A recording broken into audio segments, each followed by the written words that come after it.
Algunos sostienen que Chris Cornell, el legendario vocalista de Soundgarden, estaba cerca de descubrir una red de abuso. Otros sostienen que su fallecimiento fue autoinfligido. ¿Pero qué ocurrió realmente? Bueno, te pongo en contexto.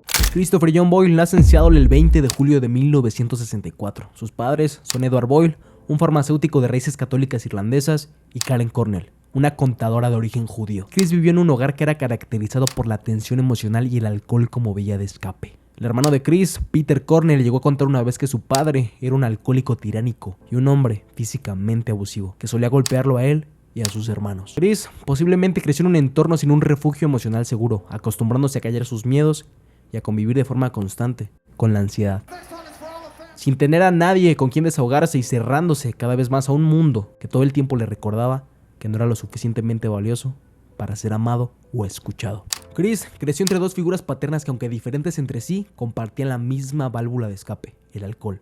Para un niño como él no había nada más confuso que ver a quienes se supone debían cuidarlo perderse en la misma sustancia que destruía ese cuidado. Mientras tanto, en la escuela, Chris vivió otra forma de rechazo. Inició sus estudios en Christ the King, un colegio católico donde su curiosidad se convirtió en un problema. Hacía preguntas incómodas sobre la doctrina, desafiaba las explicaciones oficiales y clamaba por respuestas lógicas. Demasiado inquisitivo, su inquietud intelectual provocó que su madre lo retirara antes de ser expulsado. Luego pasó brevemente por una escuela vocacional y finalmente desembarcó en Shorewood High, la secundaria pública que con su rigidez y uniformidad le asfixiaba el espíritu y apagaba cualquier intento de autenticidad. A los 12 años empezó a beber alcohol con frecuencia, sentía que la cerveza y los tragos le calmaban la ansiedad. Poco después comenzó a consumir marihuana y pastillas recetadas. A los 13 años ya usaba alguna sustancia casi todos los días. Esa automedicación le daba un alivio momentáneo, pero lo empujaba hacia dependencias peligrosas. A los 14 años la vida de Chris dio un giro brusco cuando sus padres se divorciaron. No solo significó la fragmentación de su núcleo familiar, sino también un cambio profundo. Él y sus hermanos abandonaron el apellido Boyle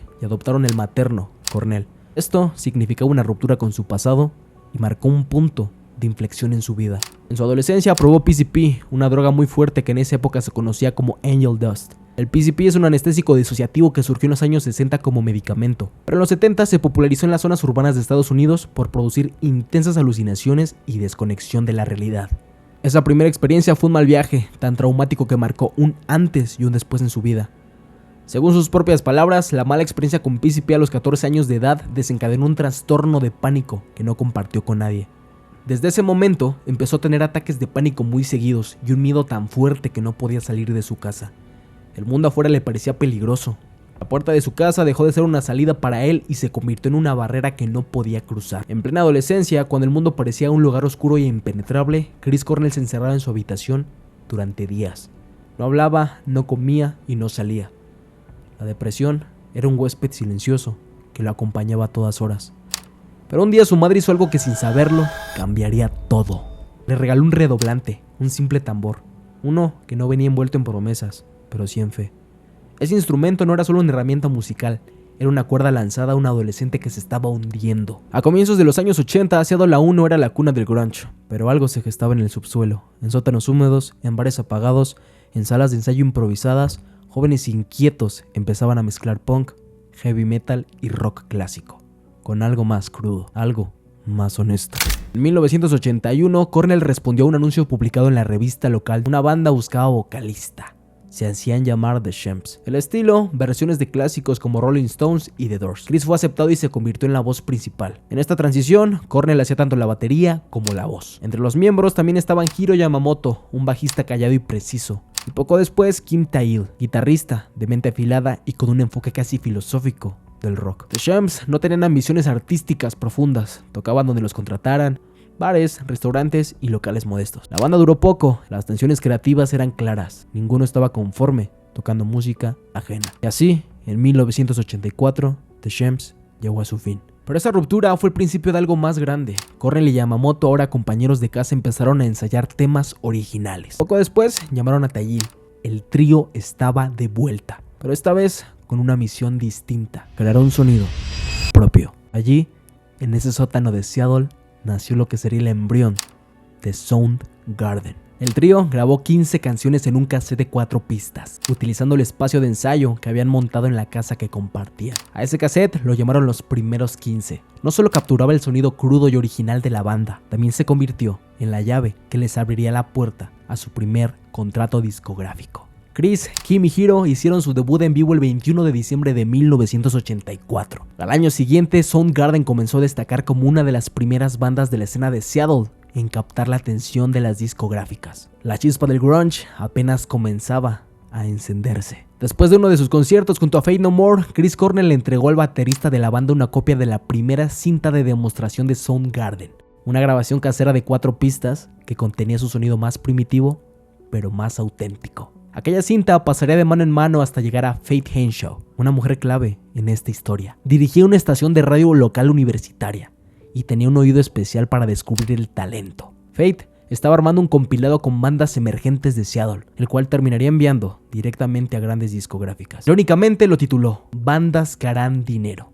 Poco después el teléfono de Chris comenzó a sonar. Las discográficas querían saber quién era esa banda misteriosa con un sonido tan distinto. Sin embargo, Cornell no quería precipitarse, quería ser fiel a su sueño, construir una banda de rock independiente, sólida y auténtica. Por eso firmaron con Sub Pop, el sello indie más representativo del grunge en Seattle. Con Sub Pop lanzarían sus primeros EPCs, Screaming Live en 1987 y Fop en 1988. La atención comenzó a crecer. En 1988 firmaron con SST Records para lanzar su primer álbum de estudio, Ultra Mega OK, nominado a la mejor interpretación de hard rock en los premios Grammy. El ascenso de Soundgarden coincidió con una tragedia, la muerte por sobredosis de Andrew Wood, vocalista de Mother Love Bone y antiguo compañero de piso de Chris. Aquella pérdida lo llevó a crear una de sus piezas más emotivas, Say Hello to Heaven. Para honrar a Andrew, formó Temple of the Dog, junto a músicos como Mike McCready y Eddie Vedder. 1991 fue un año crucial. Badmotorfinger catapultó a Soundgarden al estrellato. Fue nominado a un Grammy y su sencillo Rusty Cage apareció en el videojuego Road Rash. Luego, Guns N' Roses los eligió personalmente para abrir su gira Use Your Illusion en Norteamérica y Europa.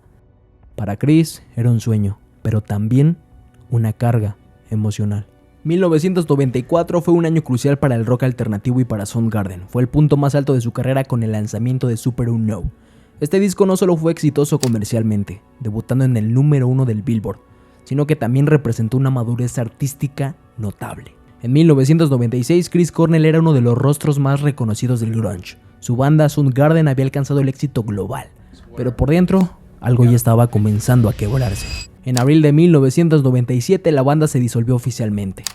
Los conflictos personales y el desgaste emocional pusieron fin a uno de los pilares del sonido de Seattle. A finales de los años 90, mientras comenzaba a trabajar en su primer álbum en solitario, su matrimonio con Susan Silver, la ex-manager de Soundgarden y madre de su hija, empezaba a desmoronarse. En 1999 lanzó Euphoria Morning, un disco melancólico y profundamente personal que exploraba temas de pérdida, soledad y autodescubrimiento. En 2001, Chris se uniría a 3 antiguos miembros de Rage Against the Machine, Tom Morello, Tim Comerford y Brad Wilk, para formar una nueva banda, Audioslave.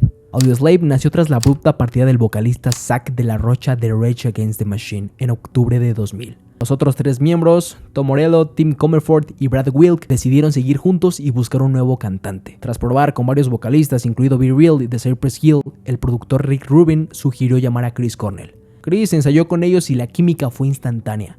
Según Morello, en tan solo 19 días de ensayo, el nuevo grupo escribió 21 canciones y entró a grabar su primer álbum. Chris Cornell se divorció de su primera esposa Susan Silver en 2004, y ese mismo año Chris se casó con Vicky, y de ese compromiso nació su hija Toni. Y en 2005 nació su hijo Christopher Nicholas, marcando un nuevo capítulo en su vida. Entre 2002 y 2006, Audioslave lanzaría 3 discos que lo devolverían a la cima. Audioslave en 2002, Out of Exile en 2005 y Revelations en 2006. Canciones como Like a Stone, Be Yourself o Doesn't Remind Me se convirtieron en himnos de una nueva generación. El 15 de febrero de 2007, Chris Cornell anunció su salida por conflictos personales y musicales, lo que llevó a la disolución de Audioslave. En entrevistas posteriores, Chris explicó que la banda empezó a sentirse más como una corporación que como un colectivo creativo. La presión por mantener un éxito comercial constante, los manejos empresariales y la rigidez en las dinámicas internas erosionaron la libertad artística que él tanto valoraba. En 2007 lanzó Carry On, un álbum solitario que reflejaba ese reencuentro con una esencia más íntima y directa. Este disco mezclaba el rock alternativo con influencias de blues y baladas, que hablaban desde lo personal, sin concesiones de un proyecto grupal. Aunque la crítica y el público recibieron Carry On con opiniones divididas, el álbum fue un reflejo sincero de un artista en búsqueda de su propia voz después de la turbulencia.